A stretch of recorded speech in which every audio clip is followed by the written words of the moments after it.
My name is Kapua. And I'm Anela. And this is our Science Fair project. Our research question was, how does magnetism affect water flow?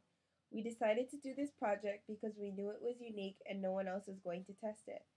Also because it sounded challenging to do. We have never studied magnets in the previous classes. Magnetism is the manipulation and attraction of different poles. Water is a polar molecule, meaning that it leans toward a specific charge.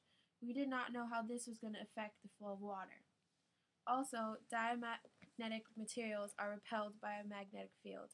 Being that water is diamagnetic, when it flows through a magnetic field, it can reduce the magnetism of the permanent magnet and repel it as well. This could mean that it could go slower when flowing. We used a burette because it was easy to measure the water and it was more precise. We did do time trials of salt and tap water with and without magnets. After timing it, we converted it all into seconds. After we did the 3 trials of each one, we calculated the average time it took for 200 milliliters of water to flow completely through the burette.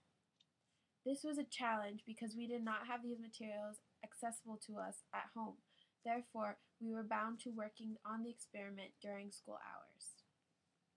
We used permanent magnets because we needed a magnetic field. A magnetic field is the mathematical description of the magnetic influence of electric currents or magnetic materials. A magnetic field is also a vector field, as it has to do with magnitude and direction. Magnetic fields are very important to the environment around us. For example, Earth has its own magnetic field. It helps us to navigate. During the world today, we are using permanent magnets to help the environmental universe. This project relates to the permanent magnet synchronous generator. This generator uses permanent magnets to control water, just as we did in this project. For example, using it to control the flow of rivers or streams. The outcome of our experiment was that with magnetism, the water flow turned out to be slower than that of the water that was not manipulated by magnets. We found this project interesting and informative, and we hope you do too.